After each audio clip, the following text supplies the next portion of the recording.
May ilang minuto na lamang po at tayo ay magpapasimula na.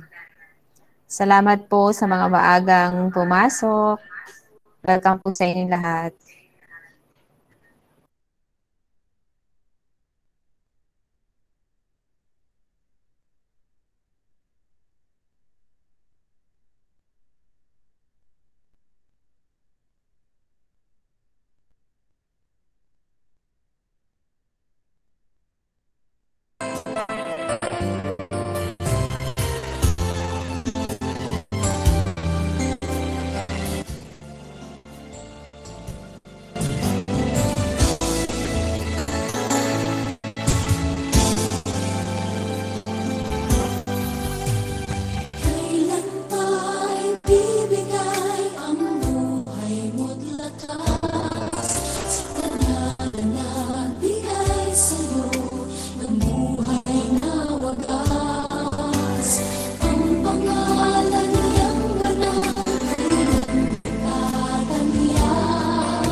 Ayan, tayo magpapasimula na po. Magandang gabi po sa lahat. Salamat sa inyong pagdalo kahit sa kabila ng maraming kaabalahan natin. Bilang mga nanay, alam ko po yan, wala tayong off duty. Pero salamat sa bawat isa na naririto at nakibahagi sa ating gawain ngayon. Welcome din po sa ating bisita na kasama natin ngayon. At siya po yung magbibigay sa atin ng inspirational message po mamaya, si Mama Riqueta po. Salamat po na nakasama po namin kayo ngayong gabi. Ako po muli si Ate Mai at ito ang ating second ECC Kababaihan Virtual Fellowship. Sa ating pagpapasimula, tayo ay sama-samang umawit ng ating panimulang awit, Di Ka Nagkulang. At susundan po ng opening prayer ni Ate Jo Golapa.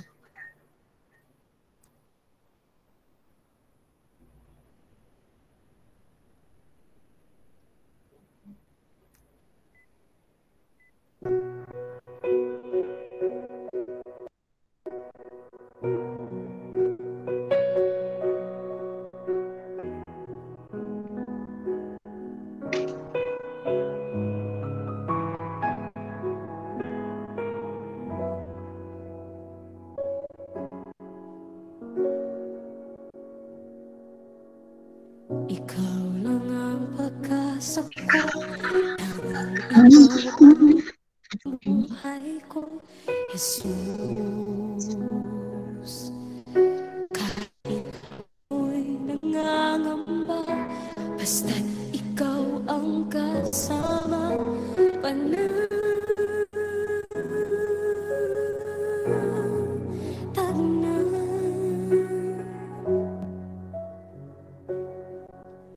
Ikaw lang ang sasambahin, paligid man ay magdilim, Jesus.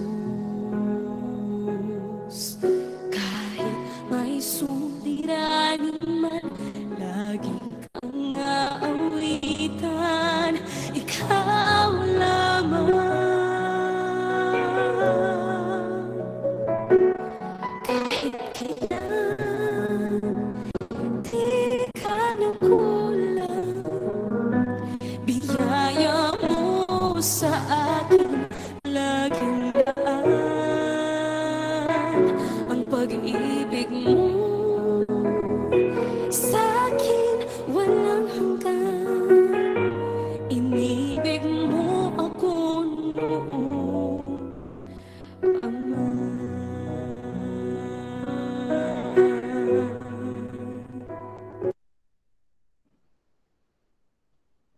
Manalangin tayo. Mang Diyos na makapangyarihan sa lahat, ikaw ang Diyos na tunay, buhay, banal. Salamat po sa gabing ito at kami ay mayroong virtual fellowship ng mga kababaihan. Salamat po Lord at patuloy mo pong gabayan ang aming programa, ang may mga bahagi. Ganon din Lord, lapit ko rin po ang mensahe na ihahatid sa iyo ng aming panauhin ngayong gabi. Nawa Lord ay bati mo sa aming puso at kaisipan ang kanyang mensaheng ihahatid ngayong gabi. Salamat po Lord at patuloy mong ginabayan ang mga tagapanguna. Salamat po Lord at patuloy mong pinagkakaisa ang bawat kababaihan. Salamat po Lord na gabayan mo po kami sa gabing ito sa aming yung mga technology na ginagamit, nawa ay maging maliwanag po yung sound. At patuloy ko rin dalangin yung iba pa po Lord na mga inimbitahan namin ay makasama din namin sa virtual ngayong gabi. Salamat po Lord sa patuloy na pagkakaloob mo ng kapayapaan at kaayusan. Salamat po sa kabutihan mo at katapatan mo. At salamat Lord at patuloy mo kaming tinutulungan sa panahon ng pandemya, na kahit may pandemya Lord ay kami ay mayroong gawaing spiritual. Pagpalain mo po ang bawat sambahayanan na kinabibinangan ng mga kababaihan. Salamat po Lord at patuloy kang tumutulong at gumagabay sa bawat isa. Salamat po sa kagandahang looban mo at salamat Lord sa mga pinagaling mo, ng mga karamdaman at salamat ikaw ang sa bawat isa sa amin. Pinabalik namin ang papuri at pasasalamat sa pangalan ni Jesus. Amen. Amen. Salamat Ate Jo. Sa ating pong pagpapatuloy, binibigay ko po ang panahon para sa panimulang pagbati ang ating kababaihan coordinator at Chen Mendoza. Binabati ko po kayong lahat ng isang maganda at mapagpalang gabi and welcome po sa ating ECC Kababaihan Virtual Fellowship. Ito po ang ating pangalawang virtual fellowship sa taong ito at tayo po ay pangungunahan ng ating mga kababaihan sa malapit group sa pangunguna po ni Ate Jess. Tunay na dihadlang ang pandemic at kaganapan sa ating bansa ngayon para sama-samang magkatipon para sumamba at magpalakasan. If it is God's will, God will make a way. Kung titingnan ko po sa aking perspective ay maganda ang naidulot ng pandemic dahil yung dating di nakakasama sa mga gawain dahil sa kaabalahan, ngayon ay palagi na natin nakakasama at lalo pang nagiging active sa mga virtual na gawain. Tanging sa biyaya lamang ng Panginoon nagaganap ang lahat ng bagay. Kaya sa Diyos po ang papuri at pasasalamat. Sama-sama po tayong umawit, mag-aral, makinig at magsaya para sa kaluguran ng ating Panginoon. At wala po tayong ibang itataas kundi ang pangalan niya.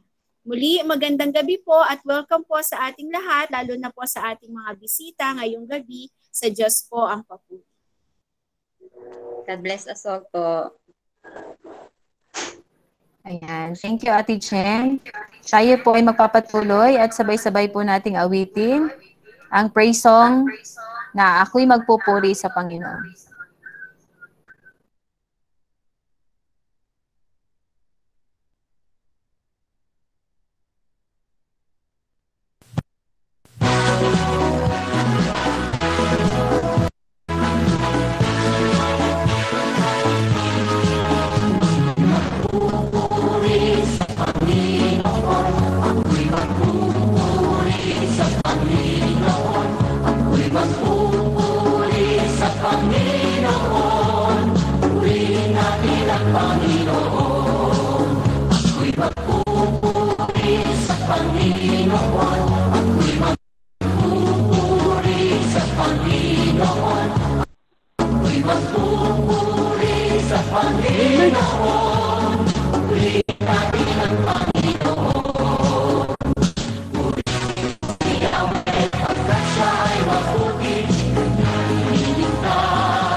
Ayan, purihin ang Panginoon. Tangi ang Panginoon lamang ang dapat napapurihan at sambahin. Sa bahaging ito po, mapapakinggan po natin ang patutuon ng ating kapatid kung paano po kumilos ang Panginoon sa kanyang buhay bilang isang kababaihan, bilang isang nanay, at bilang isang frontliner po. Tinatawagan po natin ang ating kapatid, Dr. Marie Ribo, para magpatutuo ngayong gabi. Gabi. Hello po. Ayan. Naririnig niyo na po ako? Okay po. Yes, so, magandang gabi po sa lahat. Ako po si Maricel Ribo. So, ang patotoo ko po is kung gaano po naging tapat ang Panginoon sa aming pamilya. Unang-una po, since ako ay frontliner, nagtatrabaho po ako sa laboratory, sa National Reference Laboratory for HIV, AIDS, and other STI. Ito po ay nakalagay sa San Lazaro Hospital. So, alam po natin, karaniwan lahat ng pasyente na mayroong COVID ay dinadala po sa aming ospital. So, kumbaga, hindi naman po ako diretsyong umaasikaso or I don't treat the COVID patients, but yung laboratory test nila na ginagawa for other related diseases, sa amin po ginagawa. So, ayun po yung aming ginagawa sa aming laboratory, NRL SACL. So, dahil po doon, since ako ay may exposure, usually dahil nga ako pumapasok sa hospital, so last year po, noong mga around July last year, ako po ay nagkaroon ng COVID. So parang unexpected kasi parang isip ko, nagpro-protection naman ako, nakamask naman ako, tapos may social distancing. Pero sabi ko, di ba, may purpose ang Lord, sabi kong ganon. Kasi July yon, Saturday, masama na ang pakiramdam ko nung gabi. The whole day, nagtrabaho pa ako sa laboratory. Tapos pag-uwi, parang ako'y giniginaw. Ayun lamang yung symptoms ko. Tapos early morning, nagkaroon ako ng low-grade fever ng around 37.8 lang. So sabi ko, baka mayroon ako. Isip ko lang. Pero kaya Saturday night pa lang is yung mga kasama ko sa kwarto, si Zoe and Liam and si husband ko, si Pastor Ted, sabi ko, doon kayo matulog sa ibang room. Mag-isolate muna ako, mag-self-quarantine. Kasi sa hospital, ang usapan namin, once na meron kang simptomas, kahit however na mild ito or kahit na anong nararamdaman mo, huwag ka munang papasok hanggang hindi ka nagkakaroon ng RT-PCR test for COVID. True enough, so sabi ko, since off ako ng Monday, papasok na lang ako ng Tuesday, sabi ko, para magpa-swab. Pero sabi ko, hindi ako papasok sa loob ng office kasi nga, ang usapan, walang papasok hanggang hindi ka clear. So, nagpa-test ako, although wala na akong ibang symptoms, ayun lang, low-grade fever ng Sunday and wala na. Tapos, yun lang, muscle and joint pains, yung gano'n. Tapos, may konti, wala akong cough, wala akong colds, wala akong anosmia, yung wala akong panlasa daw, wala akong pang-amoy. Lahat yun meron ako. Ang nagsisintomas ko lang is low-grade fever and yung muscle and joint pains. So, pagdating ng Tuesday, nag-exam, then Wednesday lumabas. Parang feeling ko wala naman ako sakit doon eh. Pero tuloy yung quarantine ko kasi isip ko, baka lang, sakali. Kasi I will be exposing my family kung ako ay totoong magkaroon ng COVID. So true enough, lumabas ang results ng Wednesday. So COVID-19, SARS-CoV detected. So sabi ko, okay, talaga meron ako. Kaya yun, so sa loob ng 14 days, ako ay nag-quarantine, self-isolate, at nakita ko yung katapatan ng Panginoon doon kasi walang nahawa sa buong family namin. Kahit na si Pastor ay lagi akong kasama sa sasakyan, Monday to Saturday, kahit saan ako pupunta, siyang kasama ko. So, the whole day ng Saturday, may exposure siya. Even yung mga previous days na yon, talagang may exposure siya sa akin. Pero sa kabutihan ng Panginoon, hindi ko sila nahawa. So, nakita ko doon na kung paano ako pinoprotektahan ng Panginoon at ganoon din yung aking family. So, isip ko kasi, sabi ko, senior sila mama, pagkaya nagkasakit ng COVID, hindi mo alam. Kasi syempre, pagka mas matanda, yung immune system mo medyo magiging compromise. Ako din, sabi ko, pag ako ay naghika, kasi may asthma ako. So, alam naman natin, COVID-19, gusto niya lang ang lungs na pupuntahan. So, hindi ako pinahintulutan ng Panginoon na magkaroon ng asthma during those times. At talagang, yung protection niya sa buong pamilya namin ay nakita ko kung gaano siya kabuti at gaano siya katapat. So ngayon po na this year, ito na, may bakuna na. Parang ano ba ang bakunang kukunin ko? Ayun ang tanong ko eh. Kailangan ba ako magbakuna? So, nagpapatiter naman ako ng COVID antibody test. So, talagang mabuti ang Diyos. Kasi usually ang antibody ay bababa. From July hanggang ngayon, June kasi dati ang test pa lang is sasabihin lang niya sa'yo kung meron o wala, reactive or non-reactive. So they won't measure your antibody kasi wala pang technology nga para mag-measure doon. So from July, nag-antibody ako ng October, ng December, ng March, meron akong antibody. Kaya sabi ko, hindi ako pinabayaan ng Panginoon kasi yung iba, di ba, natatakot dahil walang bakuna, so baka ma-expose ka. So sabi ko, meron akong binigay sa akin ng Lord yung antibody protection. So ngayon, na-test ulit ako for antibody at more than 250 yung titer ko. Ka-level ko yung mga nabakunahan din na nagkasakit, nabakunahan, o kaya iba nagkasakit na nabakunahan lang na ganun ang titer ng antibody. So sabi ko, yung immune system ko per se, talagang iningatan ng Panginoon at gayon din yung pagtatrabaho ko sa hospital. So ayun po yung unang pagpapala. Then ito rin, just recently, si Pastor Ted po, nagkaroon siya ng tangmas sa ilalim ng dila. So, pino-work up namin, siya punta sa doktor, ganyan-ganyan. Tapos, lumabas na yung pong biopsy niya at lumabas doon na simple hyperplasia. Kumbaga talaga chronic irritation lang dahil sa ngipin. Nakita ko kasi, sabi ko, paano pag hindi na siya makakapagsalita? Ayun nga, preacher nga siya, pastor nga siya. Hindi, paano siya mag-share ng word of God kung hindi siya makakapagsalita? So, talagang mabuti ang Panginoon na hindi niya hinayaan na yung sakit na yon maging hindrance para hindi siya makapag-preach. Kasi, operation niya last 2 weeks ago, Wednesday. So, bago siya operahan, nag-prepare na siya ng preaching niya for the following Sunday. Tapos, ngayon, kahit na ilang araw siyang hindi masyado nakakapagsalita na maayos, so unti-unti pinapagaling niya ng Panginoon. Saka yung mga work-up sa kanya, yung mga biopsy, even the CT scan, kiniklaim ko na, although kagagawa nung Sunday, kahapon, lalabas sa Monday, parang kita ko, wala naman. So talagang mabuti po ang Panginoon. Kaya nagpupuri po ako sa kadakilaan ng Panginoon sa pag-iingat sa buong family namin, even in this pandemic. Nagpupuri kami sa pag-iingat din po kay Pastor, sa kanya din pagpasok sa school at pagpipreach po ng Word of God. So yun po yung mga pagpapala na talagang hindi mo matatawaran. Pagpapala na talagang kahit pandemic, may trabaho ako, magkakatrabaho kami, tapos maraming mga nag-open na laboratory, mga opportunities. So ayun po, talagang pong yung pagpapasalamat nandoon na lang po. Kaya po sa lahat, kumaga, kung umulan, bumagyo, andyan yung pagpapala ng Panginoon. Protect.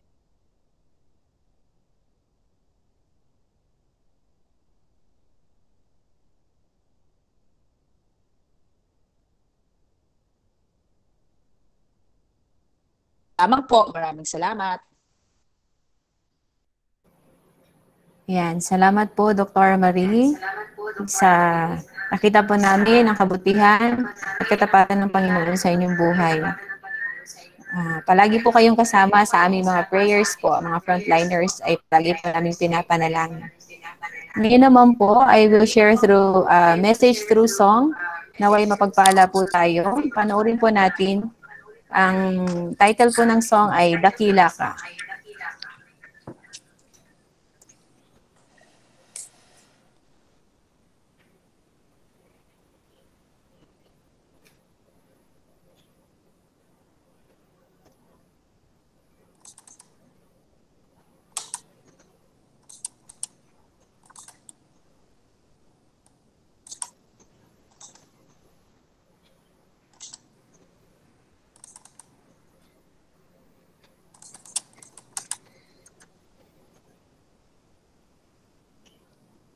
Mayroon po ba? Walang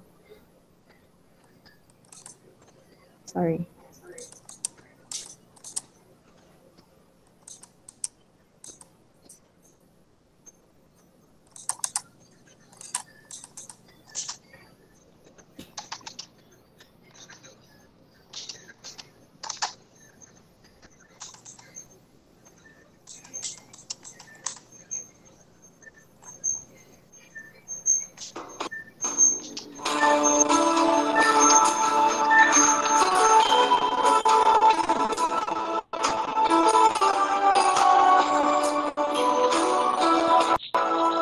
Ang ating Ama ang tanging dakila, ang ating manlulubos, karapat dapat na siya sambahin at papurihan.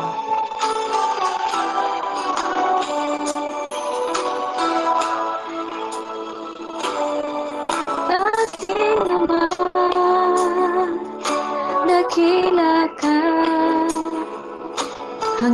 pag-ibig ay walang katulad.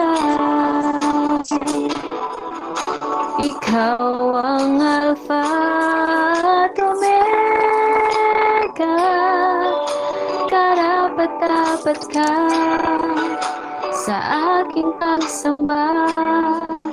Aking Ama, dakila ka, ang iyong biyaya ay sapat kailanman. Ikaw ang aking kalakasan, purihin ka, itataas kita. Ikaw, Jesus, ang aking awit, ang aking buhay, sa'yo'y alay. Ikaw, Jesus, ang aking sandigan, kapayapaan at aking kalakasan.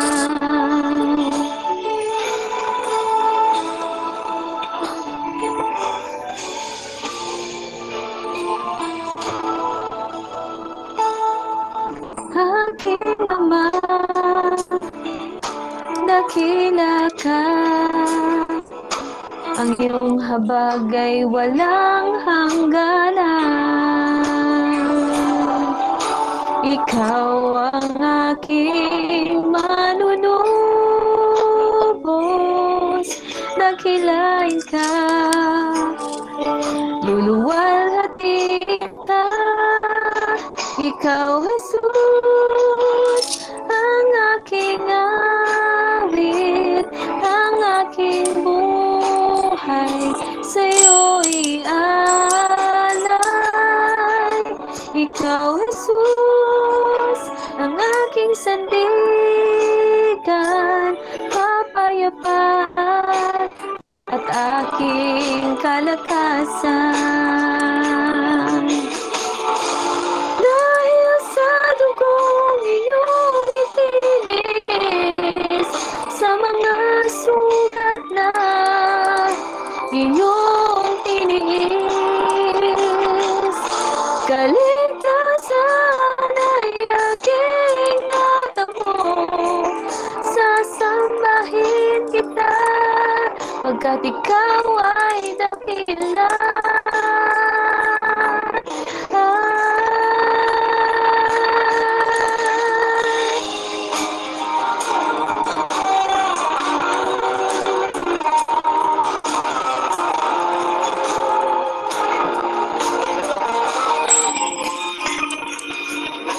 Ikaw, Jesus, ang aking sandigan, kapayapaan at aking kalakasan. Ikaw, Jesus, ang aking awit, ang aking buhay, sa'yo'y alay. Ikaw, Jesus, ang aking sandigan, kapayapaan at aking kalakasan. Kapayapaan, kapayapaan, kapayapaan at aking kalakasan.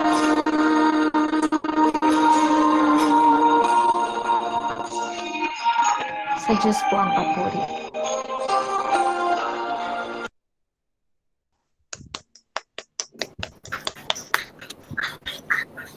Sa Diyos po ang papuri. Dadako po tayo sa pinakamalagang bahagi ng ating gawain, ang mensahe na ibabahagi sa atin ngayong gabi. At para ipakilala po sa atin ang ating bisita ngayong gabi, tinatawagan ko po si Ate Jess Gulapa. Ayan, sige po. Magandang gabi po sa ating lahat. Nagpapasalamat tayo sa Panginoon dahil meron tayong pinaunlakan tayo ng ating tagapanguna ngayong gabi. Galing pa siya ng Quezon, Lopez, Quezon. Kaya malaki pong pagpapala sa akin, sa atin lahat, ang mga salita ng Panginoon ay madala niya sa ating mga kababaihan. Siya po ay si Mrs. Mariqueta Esperanza. Ang apelido niya po ay Esperanza. Siya po ay 52 years old na. Meron po siyang isang anak lang na lalaki na si Jemwell. At siya po ay pastor's wife din. Ang kanya pong asawa ay si Pastor Andy Esperanza na ngayon po ay nagpapastor po sa kanilang iglesia doon sa May Quezon. Nagkasama po kami ni Kit. Kit ang tawag ko sa kanya Mariqueta. During yung mission conference namin sa Cambodia, way back 2017, doon sa under International Teams Philippines. Kaya nakita ko po yung kanyang katapatan, yung kanyang commitment sa paglilingkod sa Panginoon. Kaya kung tatawagin po nga siya ng Panginoon sa ibang bansa, ay willing din po silang mag-anak na pumayo. Siya rin po ay, ang church affiliation niya po ay Bethel Temple at Philippine Assemblies of God. Ang mga ministry po niya ay yung children's ministry, a Bible study leader po siya sa iba't ibang mga kapatiran, at inaabot din po nila yung mga police. Meron po silang MBK or My Brother's Keeper, tsaka yung teaching police and teaching surrenderies. Yung mga police na ay mga tumalikod sa gobyerno at muli pong nag-surrender ng kanilang buhay, at inano po nila yung mga gawin nila sa lalo na sa kabundukan ay sinurrender po nila doon sa may pulisan. Yun po ang ministry din nila. Membership, member po sila ng Evangelical Christian Ministries and Workers Association in Lopez, Quezon. At siya rin po ay kasama ko sa International Teams Philippines under kay Pastor Gani. So yung iba pang siya na siguro magsasabi. Sige po, i-welcome natin si Sister Mariqueta Esperanza. Welcome. Welcome po. Magandang gabi po sa ating lahat. Correction po sa surrenderies. Yun po ay Mariqueta. mga nabisyo na sinrender po nila yung kanilang buhay at gusto lang nilang magbago, yun po yung tawag sa surrendering. Mga yung ating pong takbuhin, ang ating pamahalaan na yun sa mga drug, yun po yung surrendering. At isang pribilehiyo po ang ako ay makaharap sa inyo. Marami pong salamat. It's a big privilege na ibinigay ng ating Panginoon na ako po ay makapagsalita sa kababaihan ng Community Christian, at patuloy na binabati ko po si Pastor Rex Mendoza, ang ating kababaihan coordinator, si Sister Chen Mendoza. Salamat po sa gabing ito na isa po ako sa initahan ng ating kapatid na Elia para po ay makapagsalita sa inyo tungkol sa ating Panginoon. Hinihiling po na tayong yumuko at manalangin. O Diyos na makapangyarihan, kami po ay nagpupuri at nagpapasalamat sa oras na ito, sa gabing ito.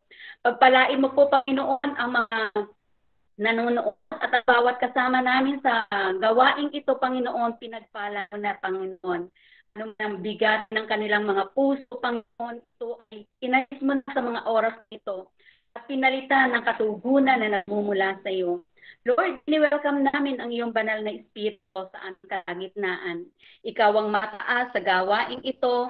Buksan po ang aming spiritual eyes, buksan mo po ang aming spiritual ears.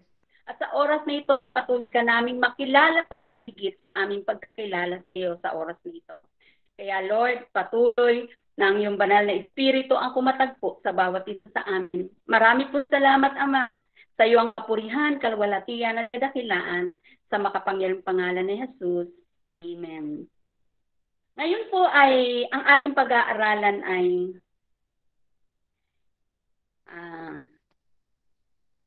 ang mabuting kawal ni Kristo. Sabi po sa 2 Timothy chapter 2 verse 1 to 4, kaya nga anak ko, magpakatatag ka sa tulong ni Kristo Jesus. Ang mga narinig mo sa akin sa harap ng maraming saksi ay ituro mo rin sa mga taong mapagkakatiwalaan at may kakayahang magturo naman sa iba. Makibahagi ka sa hirap tulad ng isang mabuting kawal ni Kristo Jesus.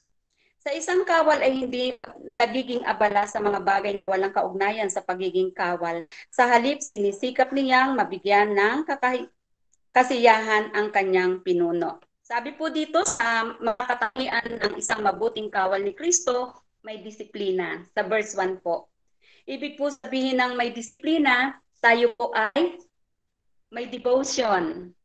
Nananalangin, nagbabasa ng Biblia, nagfe-fellowship sa ating mga kapwa Kristiyano, at tayo po ay nag-aaral ng salita ng Diyos at sinishare ang salita ng Diyos sa ating mga kapwa Kristiyano. Sabi nga dito ay sa number 2, pagiging alagad. Sa number 3, may determinasyon, may direksyon, at tapat sa tungkulin. Pag-usapan po natin ngayon ang disiplina. Sabi dito, be strong in the grace that is Christ Jesus. Sa verse 1 po, the key for spiritual strength is to stand in the grace of Christ. Alam niyo mga kapatid, sa panahon natin ngayon, talagang tatayo lang po tayo sa biyaya ng ating Panginoong Hesukristo. Kasi po sa kabila ng ating pandemic, na yung iba pong mga pamilya, salamat sa Panginoon kung ang bawat pamilya po natin ngayon ay may trabaho, pero iniisip ko po ay yung mga pamilyang wala pong tatakbuhan. Lalo na po yung mga nasa Metro Manila, na kung saan lang nakatira at umaasa lang sa trabahong simple, pero wala ngayong trabaho at umaasa lang sa tulong ng pamahalaan. Kaya po kung tatayo po tayo ngayon sa oras nito, ang pinagpo-pray ko nga po ay yung mga may kakayanan tumulong sa mga mahihirap, sa mga diyan sa mga nakatira sa Metro Manila. Hindi po katulad dito sa Lopez, magtanim ka lang po ng gulay, meron ka ng pang-araw-araw na maigugulay. Pero sa Metro Manila po ay napakahirap magtanim. Walang lupa, walang kakayanan, may mga walang trabaho. Kaya po sabi nga ay talaga pong tatayo lang po tayo sa biyaya ng ating Panginoon.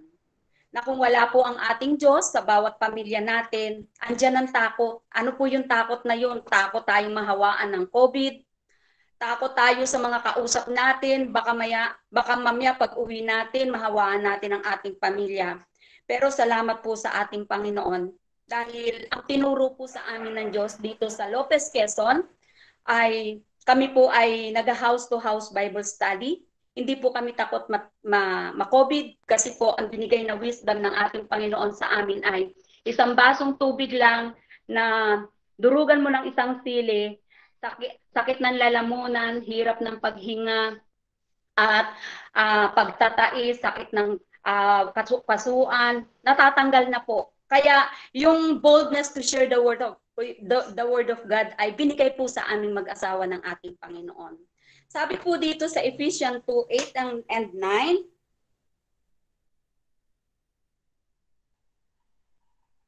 alalahanin mo si Hesukristo ang muling binuhay at magmula sa angkan ni David. Ayon sa magandang balitang ipinangaral ko, ito ang dahilan ng aking pagdurusa at pagkagapos na parang isang kriminal, subalit hindi kailanman may gagapos ang salita ng Diyos. Meron po tayong kanya-kanyang pinagdadaanan sa mga panahon na ito. Yung iba po kulang sa pinansyal, yung iba po may sakit, yung iba po ay umaasa lang sa kung ano yung pwedeng mapagkunan ng pangangailangan ng ating pamilya. Yung iba po ay emotional, na takot makipag-usap at lumabas ng kanilang tahanan. Pero sabi nga po dito, yung kanya-kanya po nating kalalagayan sa buhay ngayon, isa lang po ang dapat nating asahan. Si Hesukristo. Sabi nga po sa Biblia, sa kamatayan ni Hesukristo po, tayo po ay pinagaling. Kaya po yung mga may karamdaman, asa lang po tayo sa ating Panginoon. At manampalataya na tayo pinagaling na, pagagalingin po tayo ng Diyos. at wag po tayong mag-focus sa problema. Sabi po sa unang Pedro 5:7, ilagak mo kay Jesucristo ang kabalisahan mo at ipinagmamalasakit kanya. Mahal po tayo ng Panginoon. Sa kabila ng pandemic na ito, ano lang po yung itinuturo sa atin ng ating Panginoon? Manalangin at pumasa lamang sa Kanya. Kasi kay Kristo, lahat ay may, siya yung, Christ is the answer of our life. Sa emotional, sa spiritual, sa financial, sa physical strength and healing, si Kristo lang po ang katugunan ng bawat isa sa atin. Sabi po dito sa 2 Corinthians chapter 12 verse 9,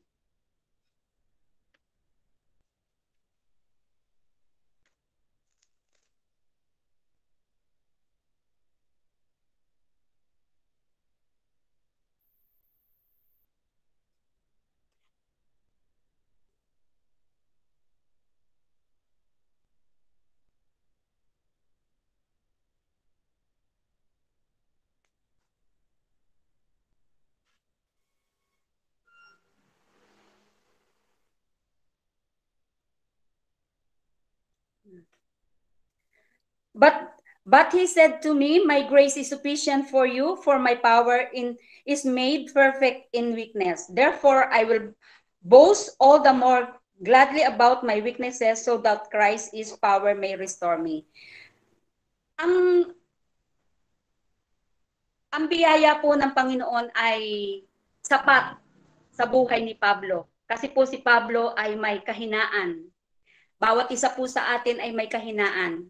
Pero ang kahinaang yaan ay patuloy pong pinalalakas ng ating Panginoon. At yun po yung naglalapit sa atin at sa Diyos. Na pinakikita ng Panginoon, anak, kahit nagagamit kita sa paglilingkod mo sa akin to expand the kingdom here on earth, may weaknesses tayo. Bakit po? Kasi ang gustong ipakita sa atin ng Panginoon, kailangan natin siya. Kailangan natin ng Panginoon na mag-aayos ng ating buhay. We are not perfect.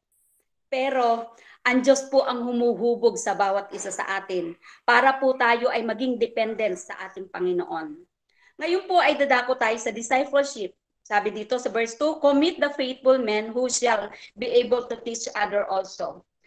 Sabi po dito sa every good soldier in Christ compelled to each other what he has learned. Kung ano po yung natutunan natin kay Kristo, yun po ay kailangan po nating i-share. Mga kapatid, sa pakabila ng pandemic ngayon, inuutusan po tayo ng ating Panginoon.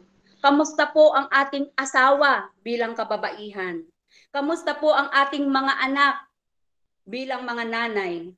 Kamusta po ang ating mga kapamilya, ang ating angkan, ang ating mga kaibigan, kapitbahay at makikilala pa?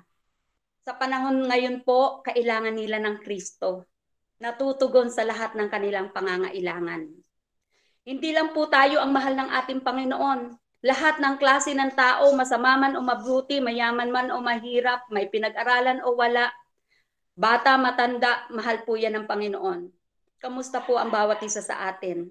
Na-share po ba natin ang salita ng Diyos sa ating pamilya? Na-share po ba natin ang salita ng Diyos sa ating angkan, mga kaibigan, katrabaho, mga kapitbahay? Bakit po? Sabi po dito sa Matthew 28:19-20, therefore go and make disciples of all nations, baptizing them in the name of the Father, of the Son, and the Holy Spirit, and teaching them to obey everything I have commanded you. And surely I am with you always, to the very end of the age. Sabi nga po dito, ang katungkulan po natin bilang mga anak ng Diyos ay to share the Word of God. Paano po tayo magkakaroon ng lakas ng loob to share the Word of God? Hingi po tayo ng lakas sa Holy Spirit. Without Christ, na magbibigay sa atin ng kakayanan, ng kapangyarihan, wala po tayong kakayahan to share the Word of God. Sa pamamagitan ng pagsunod po natin sa ibinibili ng ating Panginoong Hesukristo, to go. Ano po yung lalakaran natin?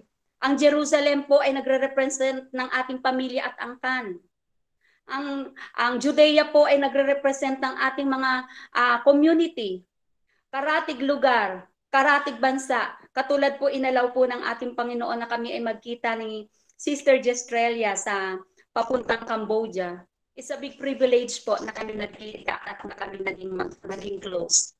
Salamat po sa Panginoon dahil kung hindi po kami nagkita, hindi po tayo magkikita ngayon. Sabi po dito, how to disciple others. Study the Word of God personally and seek out person to disciple. Ibig po sabihin, hindi po lamang ang leaders natin ang mag-share ng Word of God, mga kapatid, kundi individual po, lahat tayo. Kasi mahal po ng Diyos yung ating mga pamilya, ang ating angkan, ang ating mga kaibigan, ang lahat po ng tao dito sa ating kapaligiran. Isa po tayo sa gagamitin ng Panginoon para sila po ay masira natin ang Word of God. Kung ano po yung testimony ng ating buhay kung paano po tayo tumanggap kay Kristo. Isa na po yung testimony na pwede nating i-share sa ating mga kasambahay, sa ating mga kapamilya, sa ating angkan at sa ating mga kaibigan. Alalahanin po natin, hindi natin alam kung kailan darating si Kristo. Pero sa panahon po natin ngayon, kailangan ng lahat ng tao si Kristo na maging katugunan ng kanilang buhay. Bakit po? Kasi wala na pong kakapitan ng tao. Kung ang kakapitan po nila ay 5-6, mababaon po sila sa utang. Kung kakapitan po nila ay kapitbahay at mga kapamilyang may mapagkukunan, nauubos ang pasensya sa pagtulong. Pero pag si Kristo ang nilapitan ng lahat ng tao, ng bawat pamilya, naghihimala po ang Diyos. Purihin po ang ating Panginoon. Sabi po dito sa determination, endures hardness, sa verse 3 po. Meron po tayong bigatin sa ating buhay.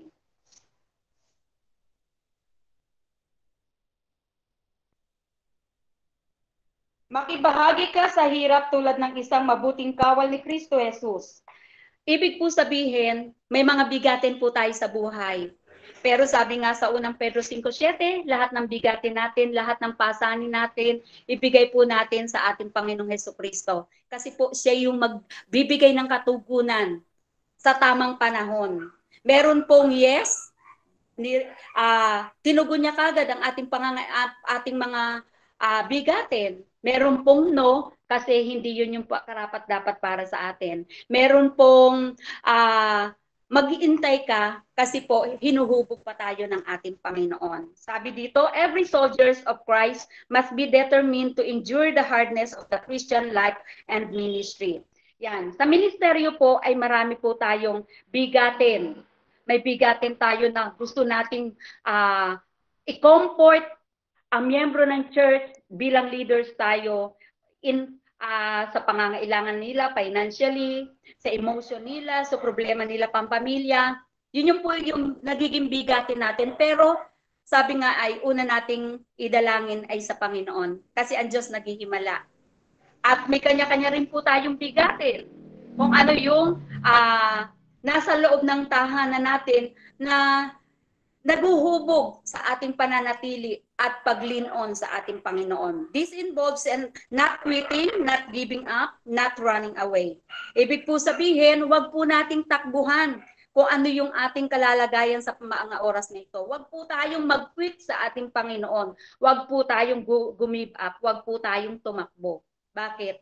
Kasi may eternal reward po tayo bilang mga Kristiyano. Sabi po sa Galatians 6:9, let us not become weary in doing good, for at the proper time, we will reap a harvest if we do not give up.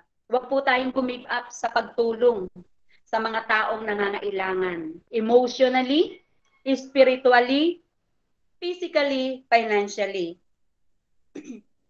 Kanina po ay nalulungkot ang aking puso, pero may inalaw po ang ating Panginoon na pumunta dito sa bahay at nagkaroon po kami ng sharing.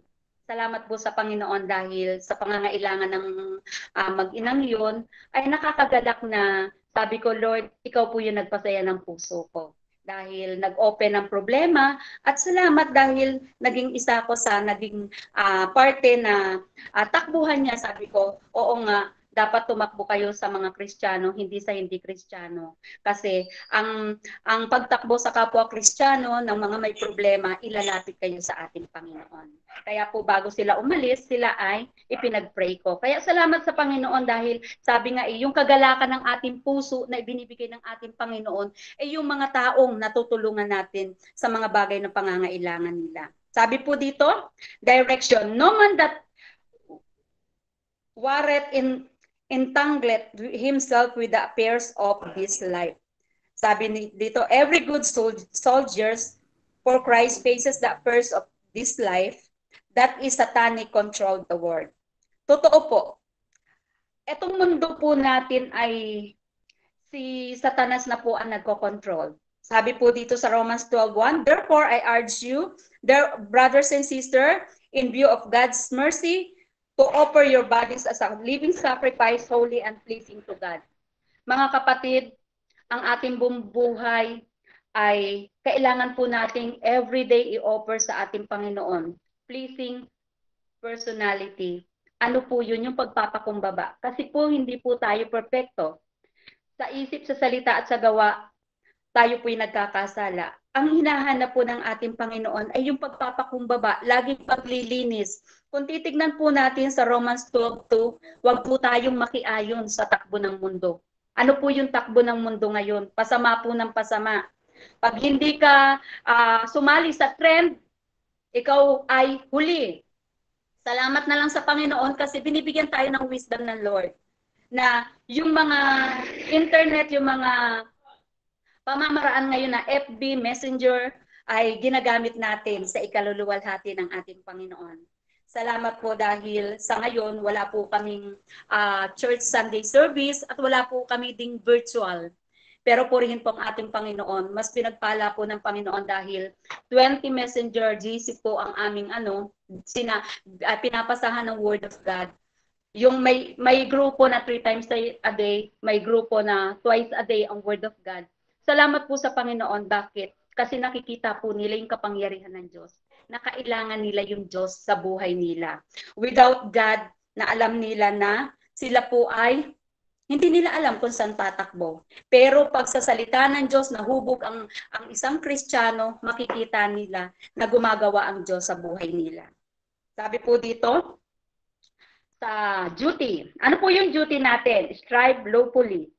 Every soldier for Christ has the duty to function according to the principles of the Word of God. Sabi po dito, keep this book of the law always on your lips, meditate on it day and night, so you may be careful to do everything written in it. Then you be prosper and successful. Alam nyo mga kapatid, may tinatawag tayo, pag sinabi nating successful, andyan na yung may degree ka, ayan yung alam ng iba, kilala ko, maraming kumikilala sa akin. Ako ay nanunungkulan sa pamahalan. Akala nila yun po yung successful life. Pero sa harapan po ng Panginoon, ang successful life ay yung pagsunod mo sa ating Panginoon. Binabasa mo ang salita ng Diyos, nagiging channel of blessing ka sa mga taong nakapaligid at pamilya mo through prayer, reading the Word of God, to share the Word of God. Yan po yung kaalwahan ng ating buhay. Yan po yung kagandahan ng ating buhay. Kasi po hindi po tayo mananatili dito sa ibabaw ng lupa. Tayo po ay may eternal life. Yan po ay promise ni Jesus sa John 3:16. Sabi nga, for God so loved the world that He gave His only begotten Son, that whosoever believeth in Him should not perish but have everlasting life. Mahal po tayo ng ating Panginoon. Ibinigay niya yung kaisa-isa niyang anak upang ang sino mang sumampalataya kay Jesucristo ay hindi mapahamak, kundi magkaroon ng buhay na walang hanggan. Ano po yung kapahamakan na pupuntahan ng tao? Yan po yung Revelation 21:8. Sabi nga dyan, ang mga sumasamba, sabi po dito sa Pahayag 21:8,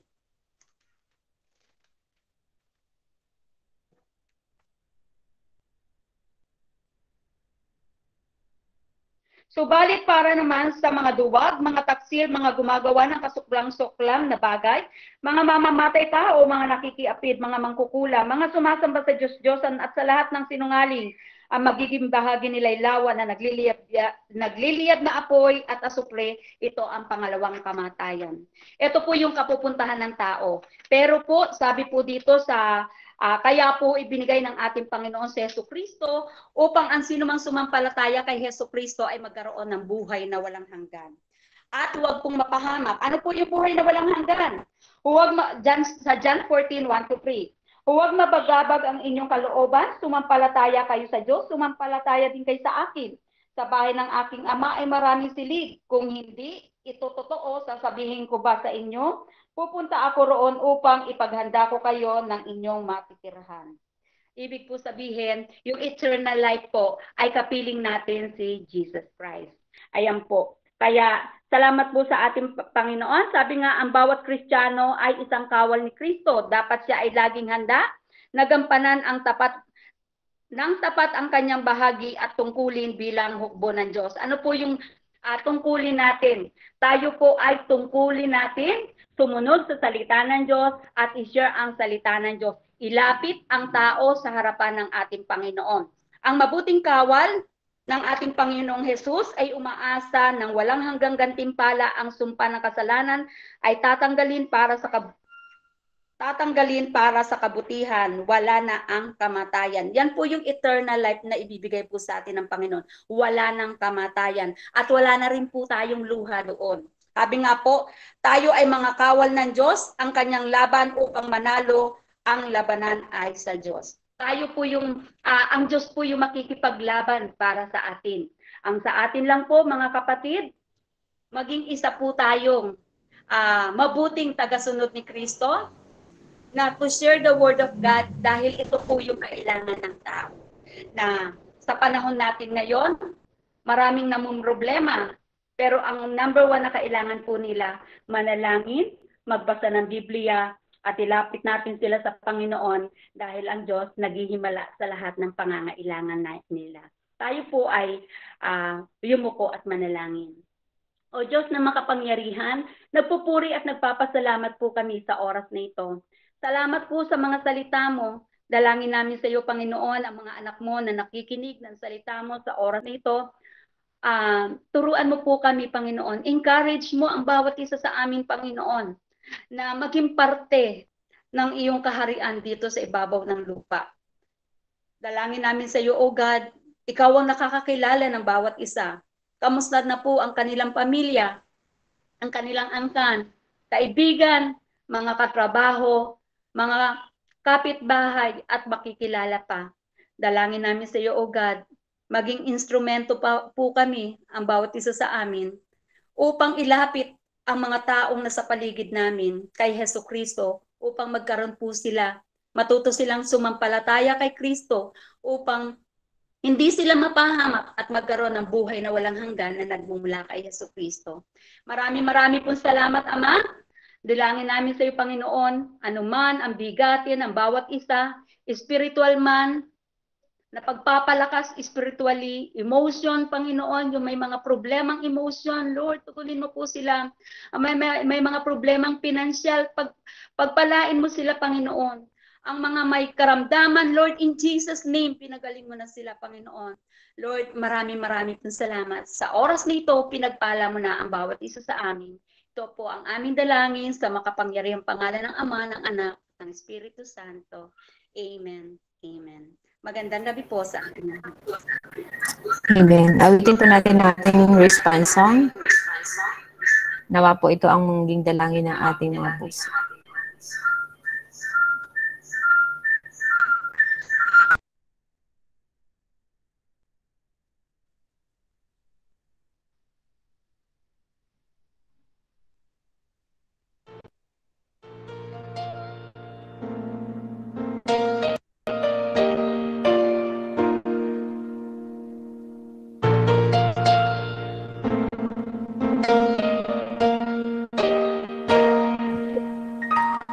Nais kong magliwanag sa dilim, katulad ng kandilang laging may ningning, magsisilbing isang ilawan sa gitna ng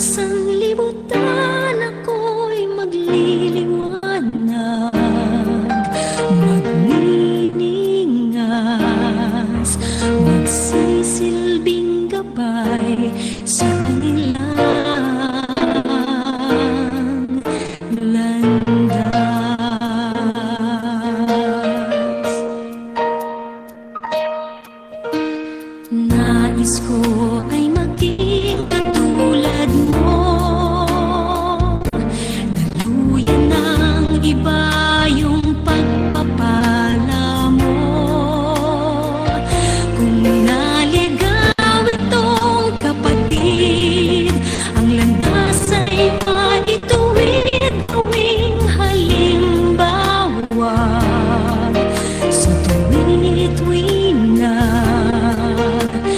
gamitin mong lubos, Panginoon, ang buhay ko.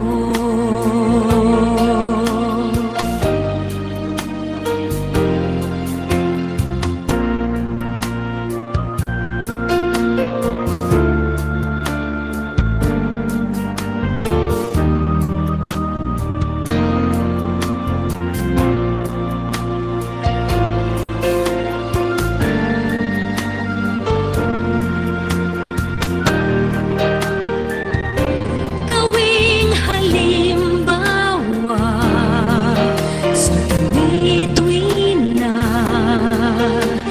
gamitin mong lubos, Panginoon, ang buhay ko.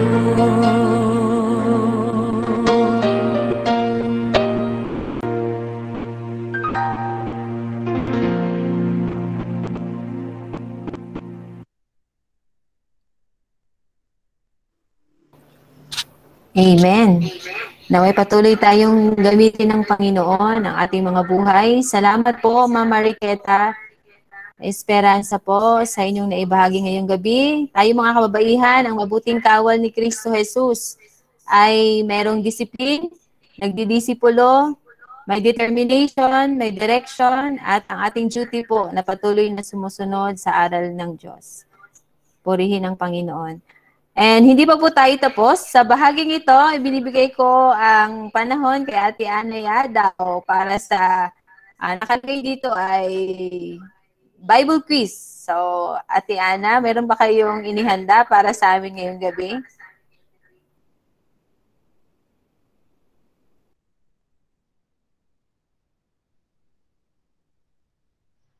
Pa-unmute lang po. Ay, sorry. Magandang gabi po sa inyong lahat. Meron po akong ilang hinandang quiz para sa lahat. Hindi naman po kayo pahihirapan. Kahit natutulog, baka pwede ring masagutan. Ang pagsagot po nito ay ano lang po sa ating chat box. Sulat pa po sa chat box ang inyong sagot. Si Ate Chen ang sponsor ng prize nito. Okay, go Ate Ana. Asa na? Sandali lang po.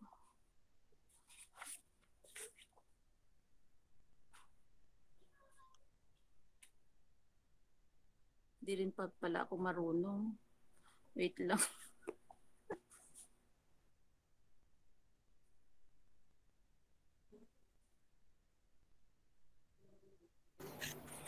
Ate Ana, mahina po.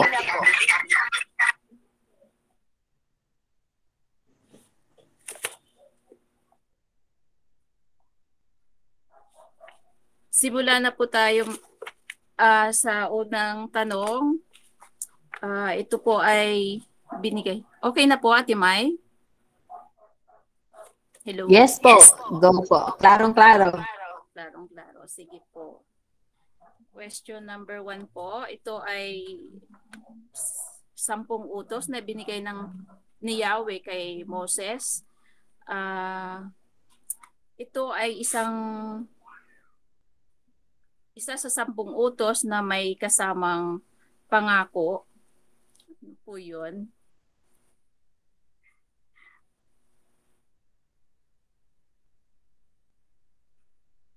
Chat lang po sa mga sagot.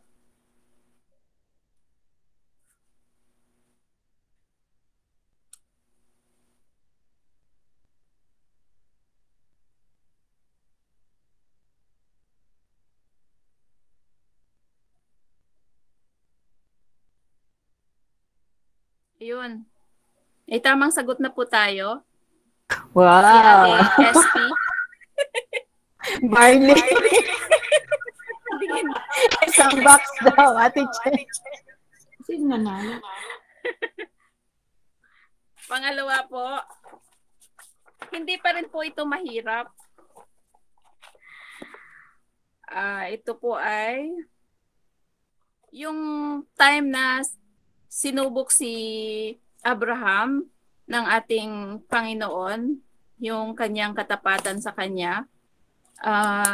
Hiniling niya na ihandog niya ang kanyang kaisa-isang anak.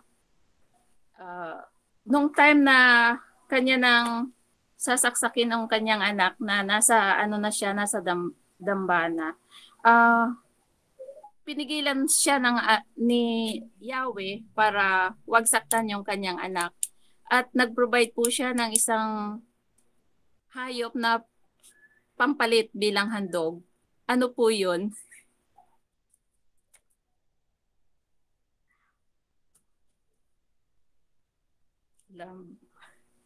Mabilis. Si April, nanalo na. Si Raquel po yan, si Raquel. Okay, si Ay, sorry. Apa. Okay lang po. Hindi pa nakasulat. Ayun na. May isa pa po.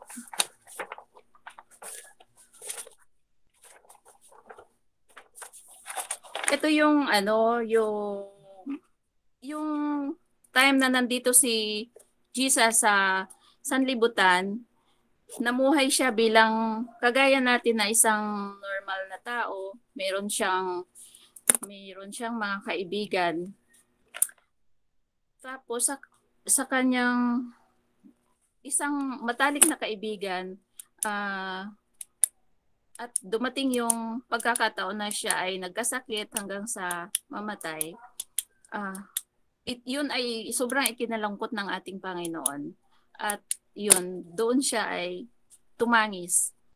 Anong verse po makikita yung tumangis si Jesus? Anong verse po makikita yung tumangis si Jesus?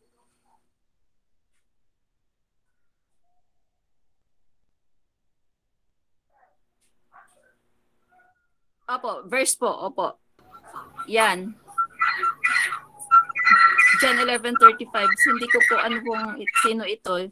Community Christians. Sino ito? Ayun na po, may tamang sagot na po tayo. John 11:35 po. Yun lang po. Thank you po. Thank you, Tiana. Okay. Sana hindi ko kayo nahirapan. Bitin. Ang hirap na po eh. Dito. Sponsor ni Ate Chen yung prize. Thank you. Okay, thank you, Ate Ana.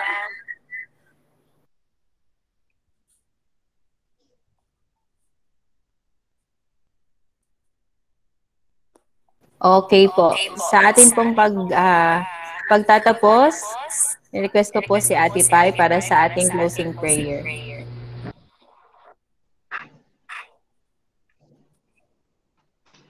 Nalangin po tayo. Salamat Ama, pinupuri ka namin at dinadakila. Pinabalik namin sa inyo ang mataas na papuri dahil sa oras na ito kami ay muling ninyong binigyan ng pagkakataon ng magsama-sama upang magkaroon ng fellowship sa pamagitan ng iyong salita na dinala ngayon sa amin. Nakita namin na kailangan na bilang isang kawal mo Ama ay napakarami ng dapat na makita sa amin. Salamat Ama, nais mo na kami ay magpatuloy na umunlad at maging matatag, higit sa lahat sumunod sa iyong salita. Matagpuan mo nawa kami na kami ay maging tapat. Salamat sa bawat isang kababaihan maging sa aming speaker na si kapatid na Makita. Salamat sa kanyang buhay, salamat sa kanyang pamilya. Patuloy na dalangin namin ang inyong Panginoon sa amin. Pangunahan mo po kami sa aming buhay at matagpuan mo po kami na tunay nga na tapat sa iyo, Ama. Ang lahat ng ito ay dalangin ko po sa pangalan mo po, Panginoong Hesus. Amen. Amen. Salamat po sa bawat isa. Bago po ako dumako sa mga greetings, Ate Jess, meron pong announcement. Yung announcement po natin, yung next nating Ladies Fellowship is August 21 na po, Saturday. Ang mangunguna po ay ang group 1 nila Ate Chen. Get ready. Yun po, yun lang. Okay. Hindi po every month yung ating kababaihan fellowship. Kasi meron po tayong mga weekly na mentoring, meron tayong Q&A pocketbook. So next po na fellowship natin, na virtual fellowship, ay sa August na po. And salamat po sa bawat isa. And araw-araw po, in-invite namin kayo mga kababaihan ng ating prayer meeting, 6 to 6:15 a.m., Monday to Friday po. 6:30 po siya every Saturday. Ang atin pong every Tuesday ay CE virtual class. Free po ito, pero kailangan natin magpa-register.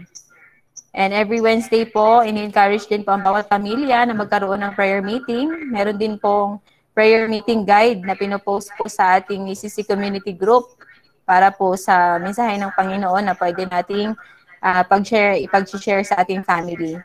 Every Thursday naman po, meron tayong hope meeting.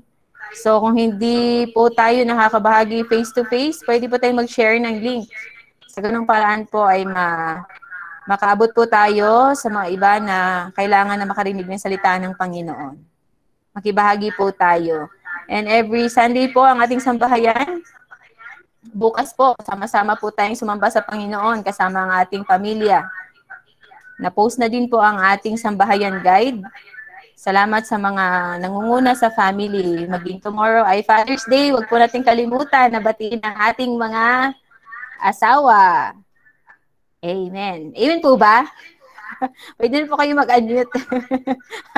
Okay po. Salamat po sa bawat isa na nakibahagi ngayong gabi. Shout out po.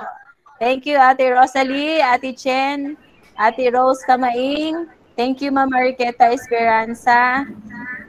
Thank you kay Ma'am Abby, salamat sa pag-join. Kay Ate Ana, kay Raquel, Ate Pai, Ate Jo, Ate Evelyn, salamat. Ate Giselle Gutang, thank you. Ate Gladys Sherbo, kahit nasa ibang bansa po ay nakasama natin siya ngayong gabi. Ate Jess, thank you din po. Ate Beng Tanglao, Paulino, salamat po sa pag-join. Ate Lisa, Ate Lorna, Iko, Dr. Marie, thank you po. Naka-duty pa po yata si Doktora kanina pero nakasama natin siya. Ate Mel Malasarte, Ate Melka Ginares, Rebecca Apolonio, thank you po sa bawat isa. Maraming salamat po and paki-on po ang inyong mga camera at tayo po ay magpipicture. Pwede na po kayo mag-unmute. Picture po, paki-on po ng camera. Yung mga nakalaptop po dyan, paki-picture din po kasi hindi lumalabas yung mga picture dito sa akin. Okay, wait lang po ah. Ayan. 1, 2, 3. Hindi lumalabas yung ibang mukha dito sa akin. Gadget. Yung may mga nakaka-screenshot po dyan, screenshot din po kayo.